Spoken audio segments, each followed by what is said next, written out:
think one thing that each person can do every day to start bringing about the world we want to live in is just start talking to the people around you. Talk to your best friend. Talk to your mom.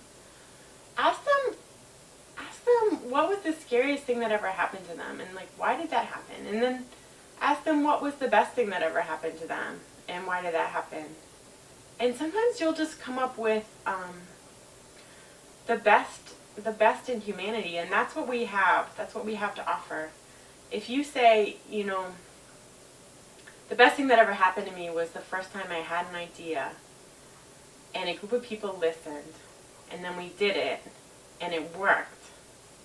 That's what we need, you know? We need little moments like that every day. And I think that what happens in this world is that we kind of blame ourselves for what happened to us.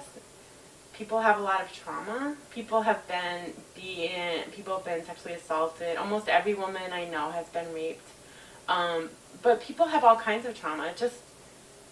Just from like the constant barrage of like you're nothing, you know. And if you're working a crappy job, it's because you're a loser, you know. And maybe you're told constantly that you're supposed to live a certain way, and you don't have like all this, you know, degrees after your name and this and that. But you know, it's like you're worth something. You're worth a lot, and I think that that's where the spirit of revolution comes from. It's not on an individual level, it's on a collective level.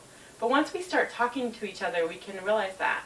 Like, if you ask someone, like when I was working on a campaign to keep the city of Philadelphia from closing the libraries.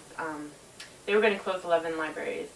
And I remember going to a neighborhood that's next to mine and hanging out with all these women who I had never met before, who were like in their 50s, and they were so shy, but they were just like, this is not right, you know, like they can't take away, like all of the kids come here after school, they get tutoring, this is like a safe space for people to go to, we do research here, we look for jobs here, and it's not your fault. Like they will say, okay, you know, the city's broke. Why is the city broke?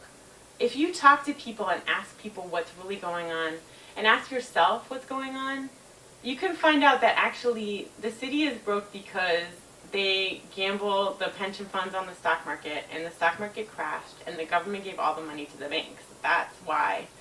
And don't feel sorry for the mayor, you know? It's basically, we're going to fight. We have to fight for our libraries. We have to fight for health care. We have to take care of each other, and we can do it.